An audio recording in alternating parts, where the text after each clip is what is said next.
Hey, hello everyone. I'm sorry, I was just doing some other stuff. That's why I hadn't started talking. But yeah, I'm ready now to start.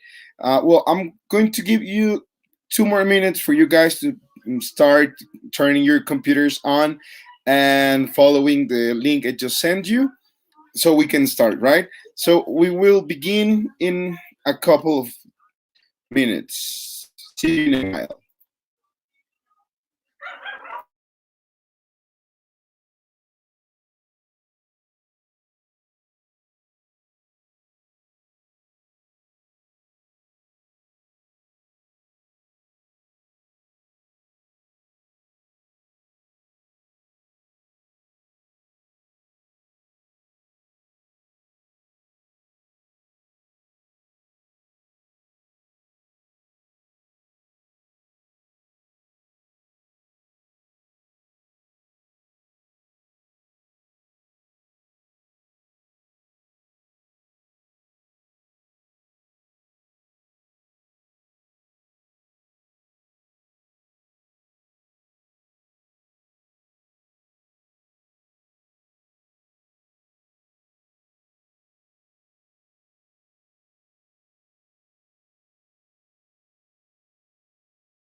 Well, yeah, I think all of you are already online.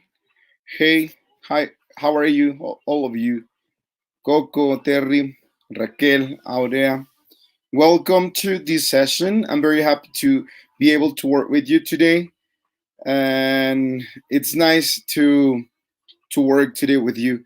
Well, we've been doing some activities during the last weeks, specifically a quiz, and there was also an exam today for you guys to be able to review, to study a little bit more about all those teaching methods we've been working with. And I think you did a great job. I just checked the results, and yes, they are okay. I mean, we can still improve because there are some, definitely some facts that we have to check. But what I can see for the results is that you are doing a great job, right? So don't worry about anything yet. You remember, I used to tell you that these kind of activities just help you identify where you have to study more, and if there's need for you guys to go deeper in some of the topics. So I consider you're doing a great job, and don't worry so much. Just review more if it's necessary, uh, study more, and yeah. So congratulations, and specifically I want to congratulate the highest score in the exam. That was Aurea. Congratulations, Aurea. You did an excellent job. I think you just got one, two. I think there are three incorrect answers out of 20. So I think you did an excellent job and congratulations. And yes. Okay. Well, hi, Imelda. Hi, Sandra. Welcome. Let's get started. Today we are just going to take like 30 minutes. I don't think it will take longer. And it's just a brief presentation about one of the newest or the most modern methods we use for teaching, right? We've been like reviewing all those methods that started a long time ago, in which teachers were worried about certain aspects according to the needs of that time, and also the students need, the resources they had, and like the social situation also. What is important, guys, is that you understand that most of the times those methods were used, or were designed to fulfill certain requirements and certain needs that there were at a specific moment in life, in the history. And well, today we're going to work with this modern period of teaching English, and we are going to concentrate specifically on CLIL and also task-based methods, right? Well, all those things started, or those new methods started to be designed, first of all, because it was a paradigm shift. What do we mean by this? The language was taught at certain point for different purposes. Let's say, for example, that at the beginning language was used to communicate in situations like trading. Like, you remember the history of English, like the vocabulary people would use was more about exchanging products, selling products, and things like those. But later on, as time went by, people started to have different needs. People started to have different activities, and therefore the routines, the language they needed changed, right? So there was this change, this shift in paradigm in terms of school. Teachers and all those people who were like working on education realized the the student concept changed during the time, and it changed more in the last years, in the most recent years, because now students work with technology, they communicate like in a different form. Now most of the language they use is, for example, through messages. So all those things started to change the need the students have in terms of language. So there was this big change that made all the teachers change different activities, different understandings about education, and we started to create or to see those new designs in teaching English methods, or English teaching methods. Yes, new conception of students. Again, this change in how we see them and how they use language and how they communicate. And we started to work now with methods that are more based on what students actually need and what students actually decide to learn. It's not all the times what we think they need, but it's what they actually need. And then we also have this important part of human rights, in which we cannot like say that all of our students will learn exactly the same and in the same speed at the same time. So we need to expect that our students will learn in different forms, right? For different purposes and in different ways. So that's more or less those concepts we need to understand the new methods in English for the English teaching. Then we have the CLIL or CLIL, which is, or it stands for Content and Language Integrated Learning. This is a brand new method that teachers use all around the world, that has to do with teaching a subject by using a foreign language. which has like a double objective, which is learning about the subject, but at the same time learning about the language or learning how to use the language. You will see it later on. Well, this CLIL has a meaningful context in which your students can learn language or can learn a foreign language without needing you to explicitly teach the language. It means in CLIL classrooms, there is no grammar explanation, there is no grammar, there is no like mm, those things about language explained with the language, right? So students just learn or acquire the language through the use of it in a different or in a complete different scenario, right? It's not as we teach English in our classes. I don't know, probably you guys, the students who work, or the teachers, sorry, who work in private schools, probably use this method because you are supposed to teach mathematics, you are supposed to teach history, geography. I don't remember, I think it was Raquel who told me about the school. Who's a coordinator in a school, like the language coordinator? I don't remember if it was Raquel who told me that the teachers who work with her. Yeah, then it was you, Raquel, right? You told me that your teachers have to teach certain subjects in English, because well, that's how it works there, right? So yeah, it was you. And Aurea is telling me now that you teach science and math, right? And that's how CLIL works, right? Through teaching a different subject, but with the use of the language.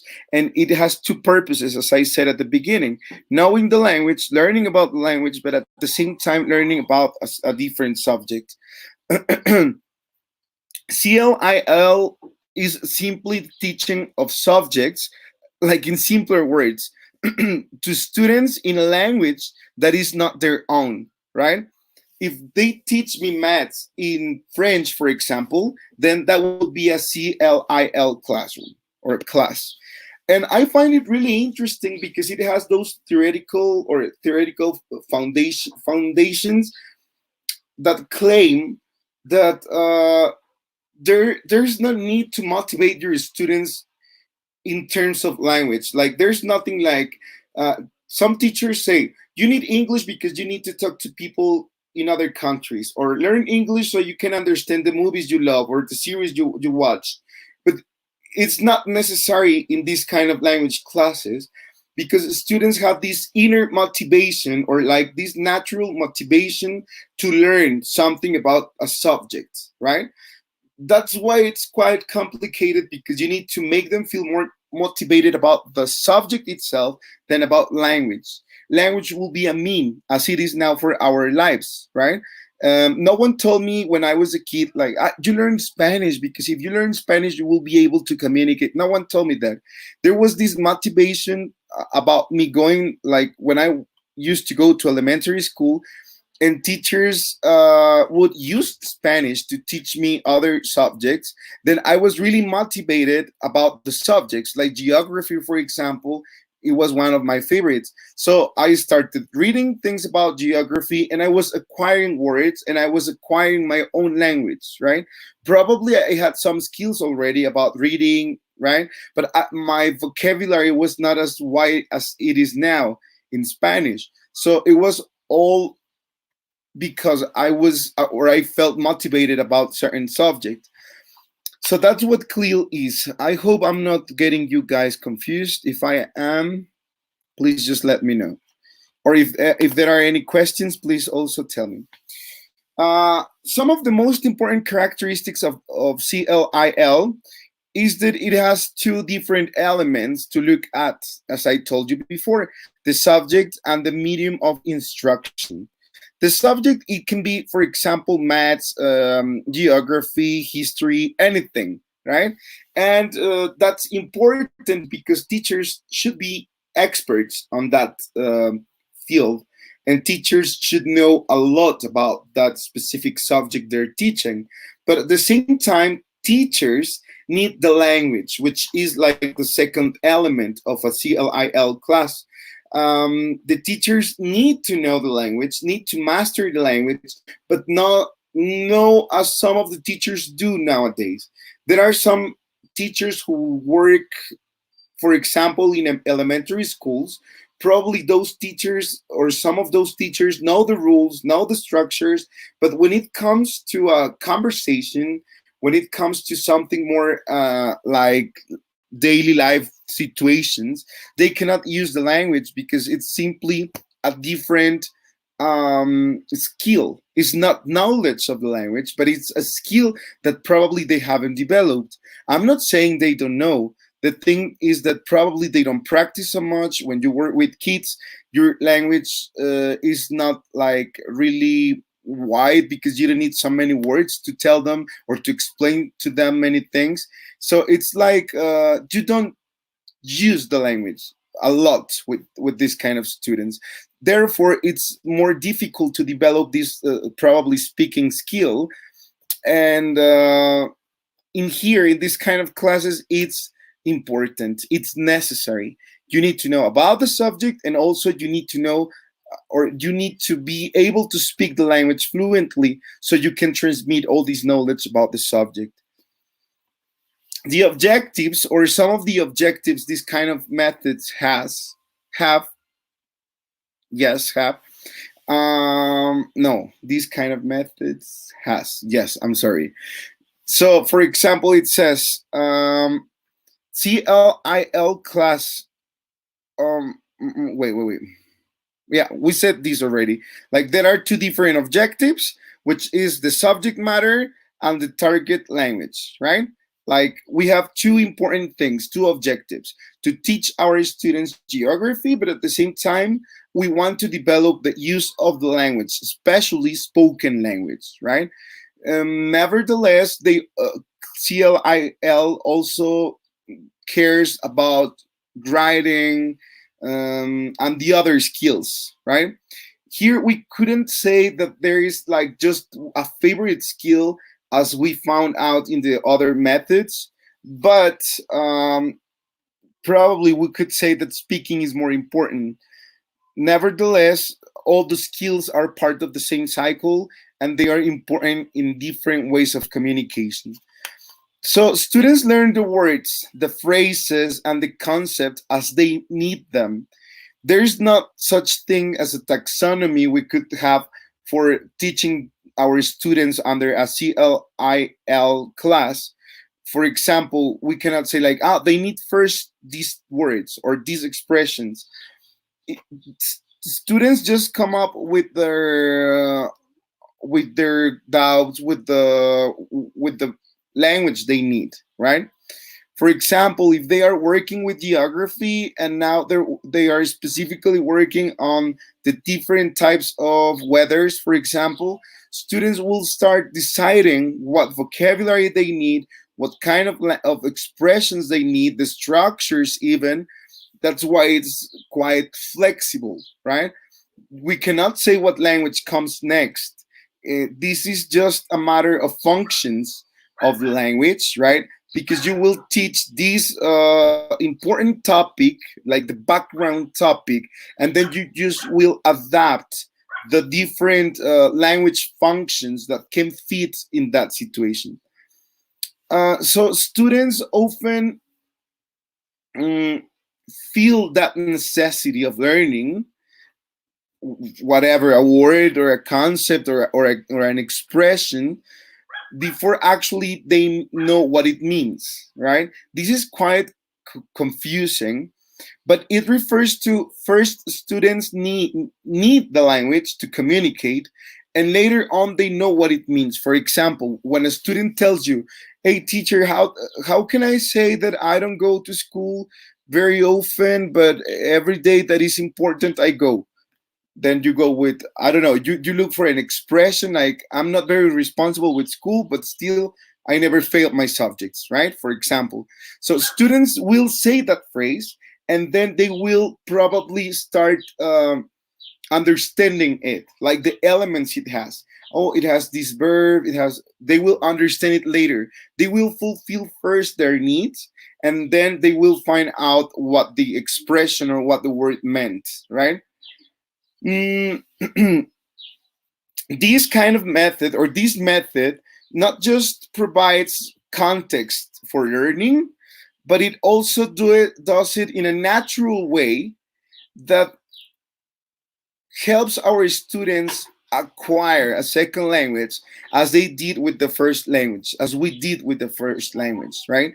When we went to kindergarten, also our teachers were modeling the language, were making us use the language in different scenarios, like in maths, in, I don't know, the different subjects we had in kindergarten, that we had that need to communicate, and we had that need to talk to others, to work in groups, to work in teams, right? So that's how this thing works. So the acquisition of language happens in such a natural way that our students don't even realize that they're learning a second language or acquiring.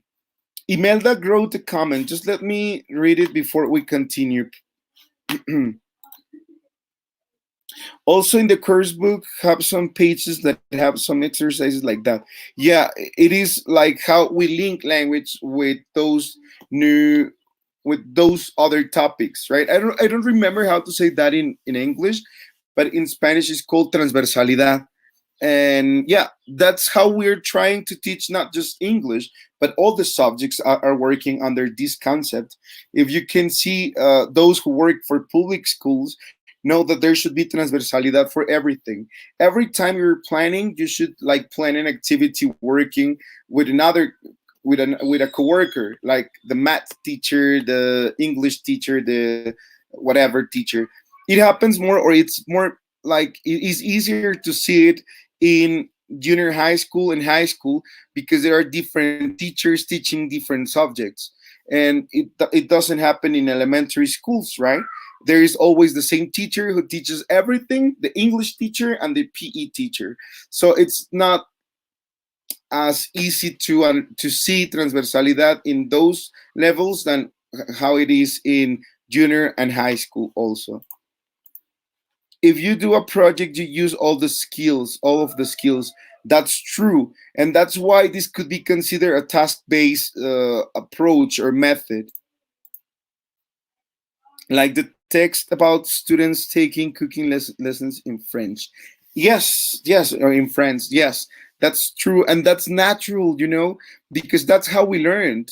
I mean, no one ever gave me a class about clothing when I was a kid.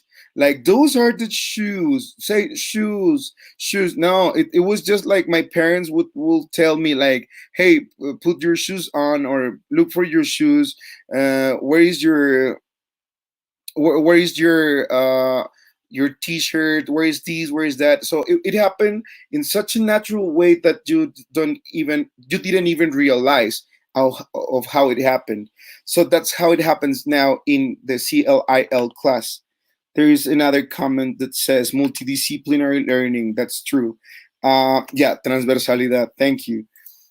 So it's important for us teachers to know how we can link the use of language with other subjects, right?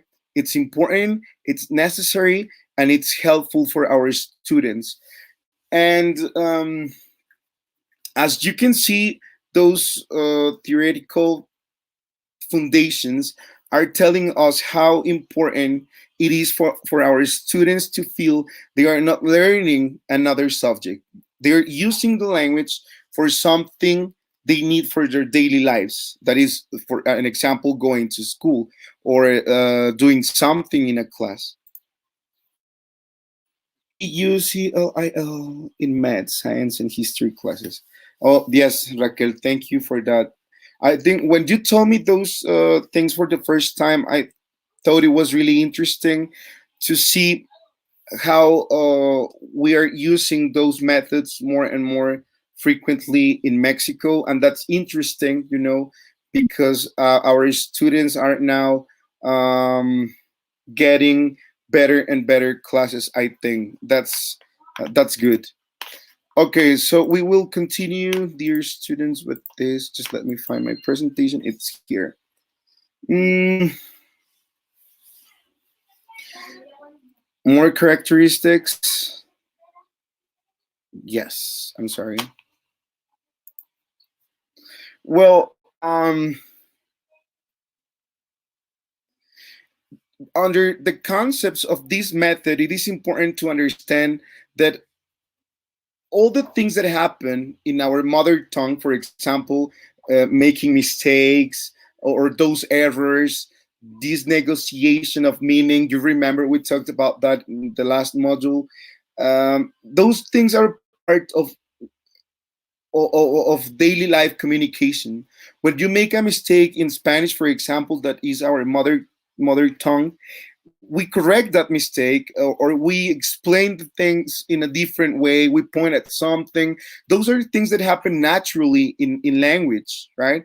So under this method, students feel more comfortable and they don't face so much anxiety because they are able to make those mistakes, or yeah, they can do it, and they won't be like punished. They won't be like criticized, or teachers won't tell them like, could you say it again because it was incorrect. It happens naturally, as it happens in our mother tongue. And I think in terms of language, it's really important. Remember, we also talked about the affective filter. So it's necessary to make our students feel comfortable when they're learning a second language, so they are able to speak or to use the language without this fear of making a mistake. And that's something I always tell my students, like, I mean, if you make a mistake, it's okay. It's not your mother tongue. English won't ever be your mother tongue. You're Mexican, just speak Spanish. So just make the like, just try to speak. I mean, if you make a mistake, just correct it, and then try to make yourself clear or understood, and that's it. So that in a way helps your students feel more motivated and also less stressed about this process. There is, I found this sentence in the material I read to make this presentation, and I found it really interesting because it says that one of the most, or one of the best things about CLIL is that students have this innate motivation. There is no need to tell them again, as I said at the beginning, hey, learn English because it will be very useful for you in the future.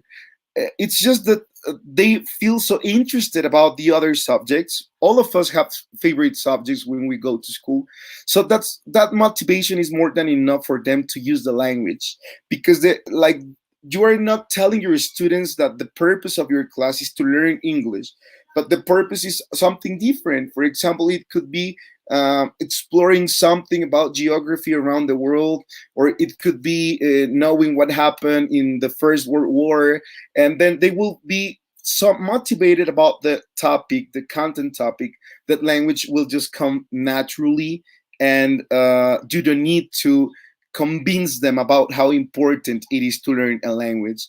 That's one something. No, this is one of the problems most of the English teachers say about Mexican situation. Our students don't even know how important it is to learn English, and for some of them, it's not even important. I think for those who live, for example, under these poor conditions, that they probably won't ever use English in their lives. So if you give English like in this way, probably they won't even notice that they're learning something else. So this method starts with the student's passion, and it's this passion is used to trigger the learning of a second language. Again, language is learned naturally, and that's how we learned when we were kids. Yes. Mm-mm. Just hold on because my computer sometimes gets slow.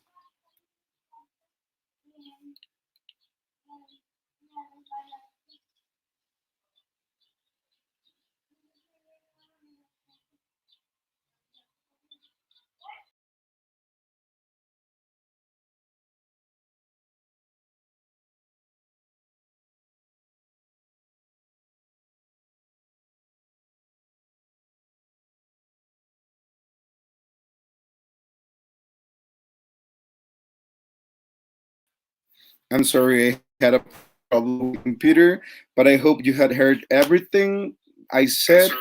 Um,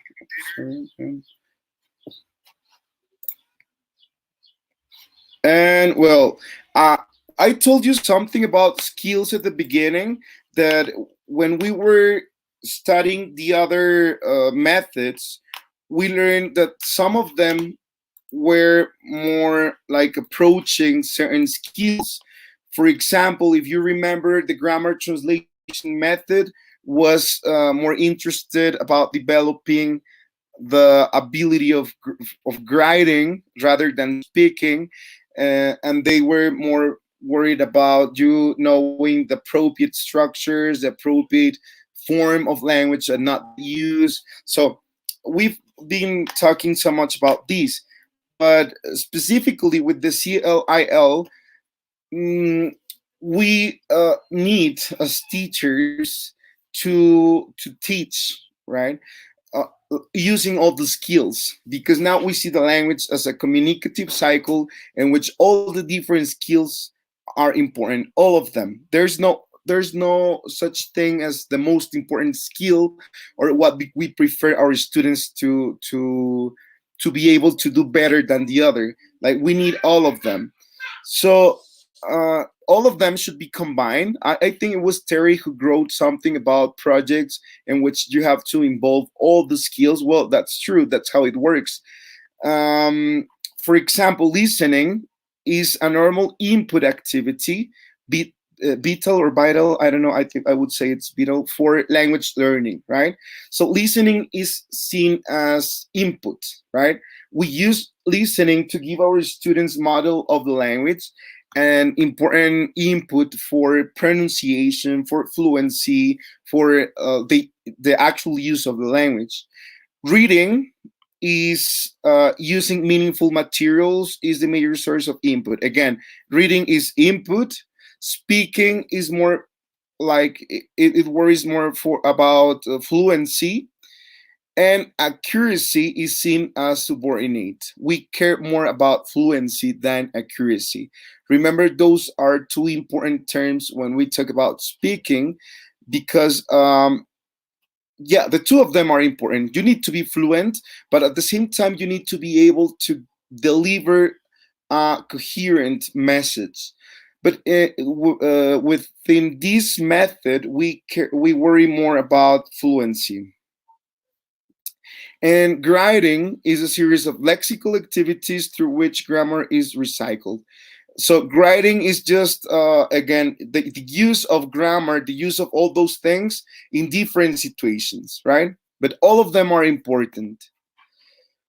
Within this method, the teachers should fulfill a profile for them to be able to teach a CLIL class.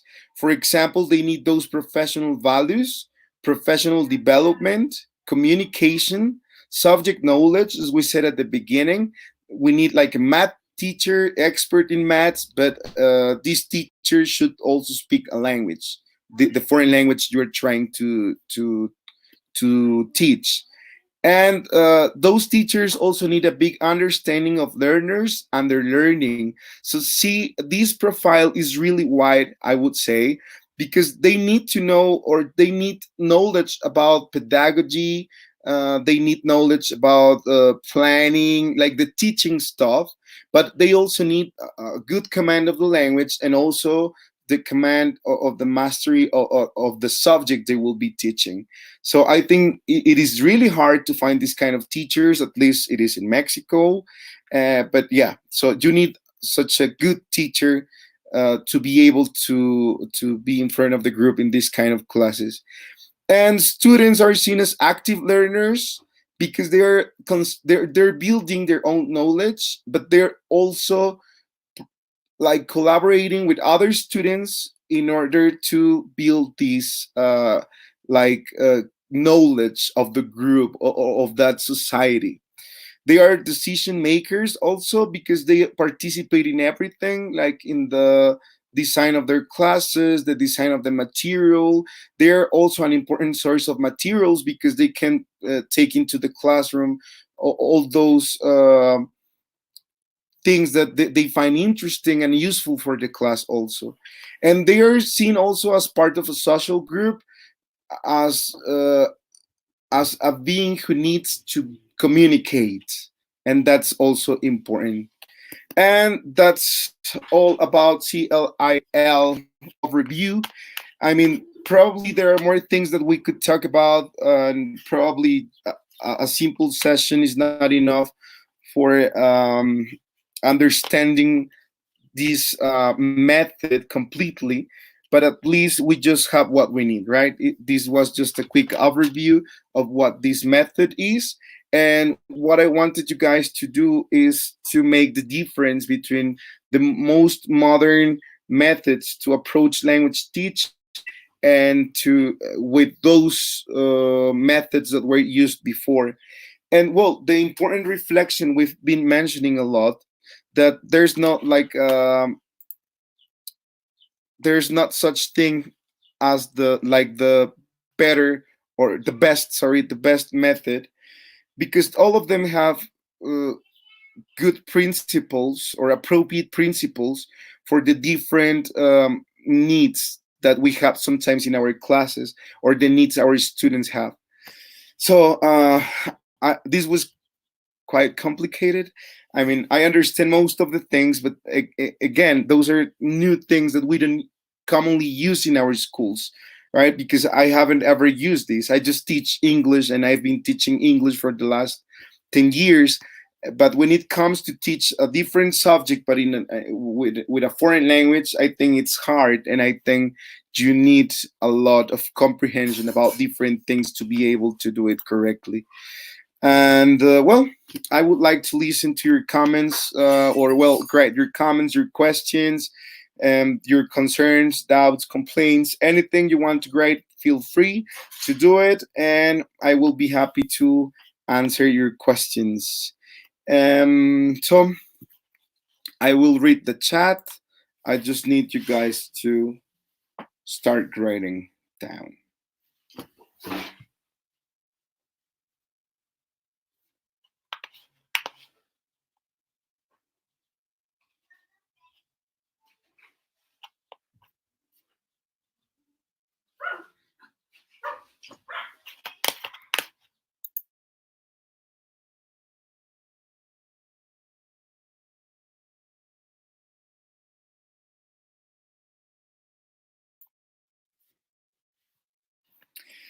And I don't know if you're still there. Uh, uh, um, Raquel says that if I'm sending the presentation, Raquel, you have it already on the link I sent you like a month ago, because we've been using exactly the same presentation. So the only thing you have to do is click on that link, and then you will see the new slides on it, right? Because every time I change it, or I like add something else, something new, it's just modified, and then you can see it on the same link. If you don't have it, so I will send it to you right now. On this presentation, Raquel, you can see from the topic of learning and acquisition, and then the methods, and you will find a lot of information here. So it's there you have. Sorry about that sound. Sandra, you're welcome. Yeah, yes, Imelda, that's true. Um, yes, we always have this comment about Mexican, like Mexican school, that we have a lot of students. The level of our students in most of the subjects is very low, and also the teachers. There are some papers, some research that say that the teachers in Mexico don't even have the level of English they are supposed to have in order to work in the level where they work. Right? I think, for example, in high school, our students should finish high school with a V2 level, according to the Common European Framework. I think it's B2. but not even the teachers have that level. So yes, it's difficult. It's very difficult for public school, I would say, but definitely in private schools it works. Yes, because you have less students. The students have more input for, like, more English input. Their parents probably speak English, or if they don't speak, like, in their houses, probably they can help them. Definitely they will listen to some English music. I don't know, there's more input for them, it's easier. You have to have the knowledge of English and knowledge of the subject, so this sometimes makes this method difficult. Yes, definitely. And again, I think this is so technical for teachers that becomes really hard. Mm, I mean, I have knowledge about other topics. I love research, and I love talking about education and different topics, but I don't know those words in English because that's something I haven't studied in English. And that's something I don't talk about in English with other people. I mean, I'm better using my English when I have a normal conversation with friends. And I realized about that when I was in the United States in this university in Arkansas. It was hard for me to understand. Well, not hard, but it was quite complicated for me to express my ideas in the class because I needed to use those appropriate words. You remember we also talked about that in the other module, that language should be appropriate for the place where you are, with the people who you are with. So it was more difficult for me to talk in my class, to express my ideas in my class, than, for example, going out with some friends. I remember I was amazed about how good I was at speaking with my friends, right? Some American people invited us to have dinner with them. So we had such a great time. We talked about many different things, like real life situations. We talked about movies, music, history of Mexico. So those topics are like easy for us.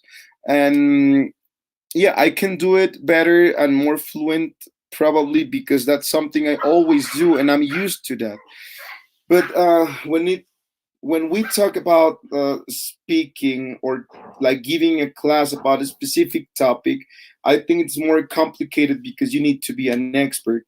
Now, in one of the schools where I work, they asked me for help to teach ecology, and I didn't agree at the beginning. I was actually mad because I didn't want to, and it's hard, it's I'm doing it in Spanish. I mean, my class in Spanish, but still it's hard because I don't know many things. If my students ask me something about a specific topic, a specific thing, I cannot answer. I mean, I just can answer what I read on the book page, and that's it. So yeah, it's really hard, Terry. It says, of course, Terry.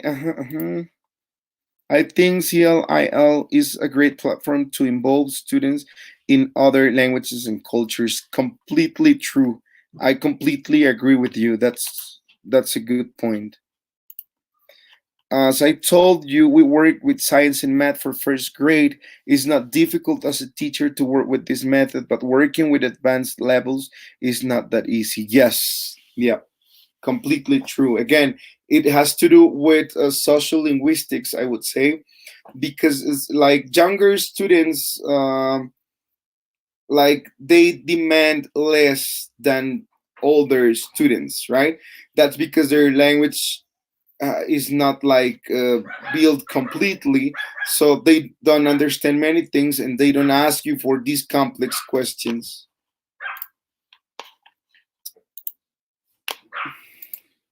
I'm chemical engineer. Oh, that's interesting. And I had a hard time trying to explain maths to my nephew. It's not language class. It's a class taught in another language.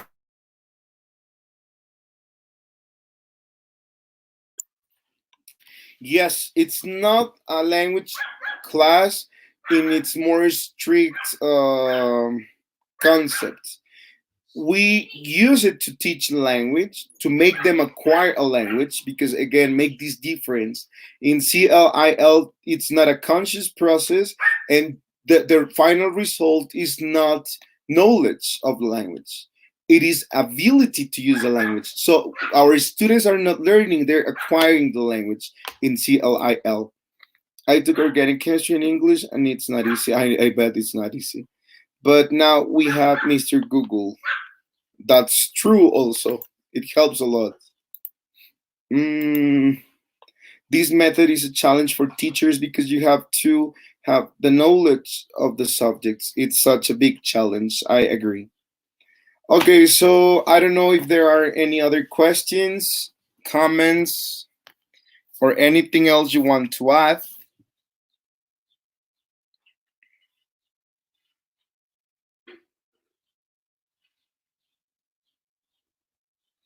I just wanted to tell you also about the exam you just had.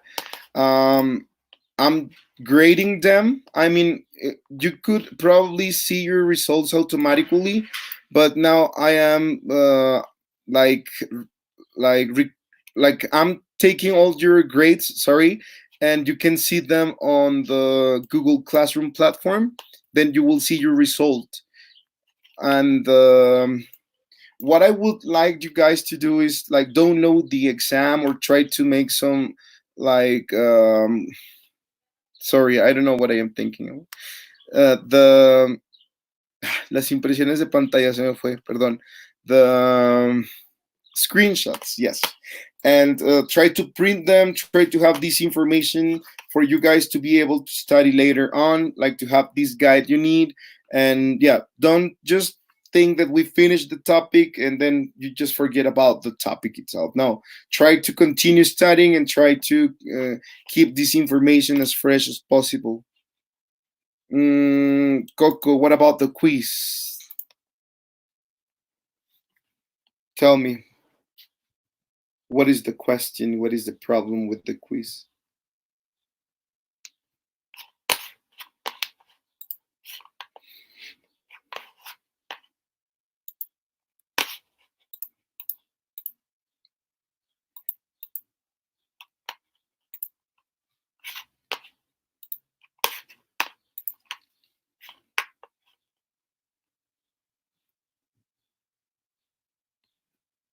Hmm.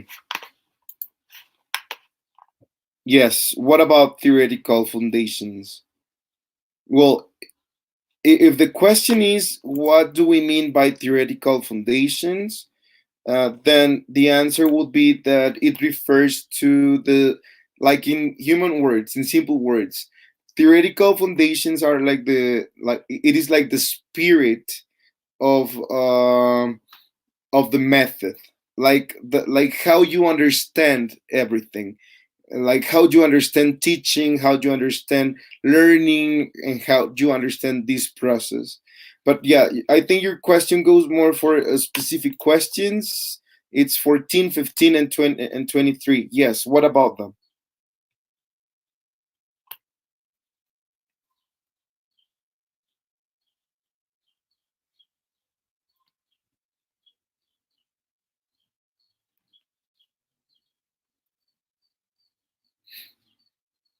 Well, I think I will finish the broadcast here. I will end the broadcast. And well, if there are any further comments, just write it on the chat or send me an email too, and I will be so happy to answer the emails or to talk to any of you. My email is here in case you need anything, and it would be nice to talk to all of you. Kathy, you're welcome. And Coco, I'm going to end the broadcast, and then you can stay. I will send you a link so we can talk. If some of you also guys want to stay, you can do it. And if you want to talk to me directly through the, wait, here it is. If you want to have more fluent communication, you just click on the link and we can continue talking. Okay. Uh, that's very good, Aurea. I feel happy that you are enjoying this learning process. Yeah, we have to take advantage of technology, and I think it will help you because at the end of the day, what you are doing is to I mean, you're studying to be able to answer an exam. So yeah, we need more practice like this, right? Thank you, Aurea. Bye, Terry. Bye, everyone. You're welcome, Sandra. Thank you, Melda. Take care of yourself. And Coco, just follow the link I send you and you can talk to me, okay? Well, that would be it for this session. Thank you very much and goodbye.